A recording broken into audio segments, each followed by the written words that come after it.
ఉమ్మడి నెల్లూరు జిల్లా వెంకటగిరి మున్సిపాలిటీలో వైసీపీ మున్సిపల్ చైర్పర్సన్ భానుప్రియపై అవిశ్వాసం పెట్టేందుకు టీడీపీ సిద్ధమైంది. వెంకటగిరి మున్సిపాలిటీలో గతంలో 25 మంది వార్డు కౌన్సిలర్లకు గాను 25 మంది వైసీపీ నుంచి గెలుపొందారు. సార్వత్రిక ఎన్నికలకు ముందు 3 కౌన్సిలర్లు టీడీపీ కండువా కప్పుకోగా ఇప్పుడు మరో 13 మంది వైసీపీ నుండి టీడీపీకి జంప్ అయ్యారు. గత కొన్ని రోజులుగా వైసీపీ చైర్పర్సన్ పై అవిశ్వాసం పెడతారని ఊహాగానాలు వినిపిస్తున్న నేపథ్యంలో 16 మంది వార్డు కౌన్సిలర్లు తిరుపతి జిల్లా కలెక్టర్ వెంకటేశ్వర్ను ఆయన కార్యాలయంలో కలిశారు. మెజార్టీ సభ్యులు ప్రస్తుత చైర్పర్సన్ పై అవిశ్వాసాన్ని పెట్టేందుకు సిద్ధంగా ఉన్నట్టు వినతి పత్రాన్ని అందజేశారు. దీంతో త్వరలోనే వెంకటగిరి మున్సిపాలిటీ టీడీపీ వశం కాబోతోందని ఊహాగానాలు వెలువెత్తాయి.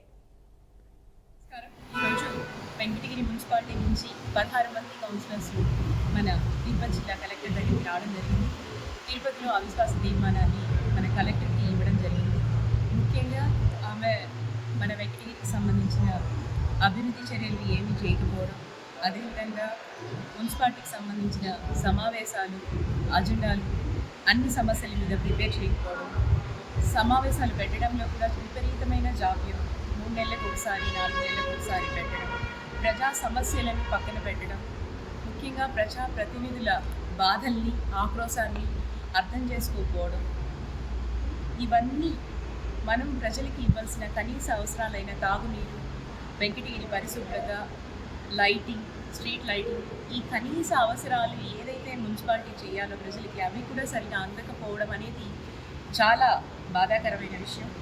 ఈ 4 సంవత్సరాలు మొత్తం కౌన్సిలర్స్ అందరూ ఆవేదనతో ప్రజల చేత ఎన్నుకోబడి ఏ విధమైన అభివృద్ధి, ప్రజలకు ఏ విధమైన సహకారం కూడా అందించలేదని బాధపడుతూ ఈ సంవత్సరం రోజులన్నా మేము కౌన్సిలర్స్, మేము ప్రజాప్రతినిధులుగా ప్రజలకు సేవ చేయాలనే ఉద్దేశంతో ఆవిడ్ని మాకు వద్దు అనే దానితోనే అందరూ అవిశ్వాస తీర్మానాన్ని కలెక్టర్కి ఇవ్వడం జరిగింది. ముఖ్య కంటంతో వెంకటగిరి డెవలప్మెంట్ ప్రజలందరూ కోరుకుంటున్నారు. మేము కూడా అదే కోరుకుంటున్నాం.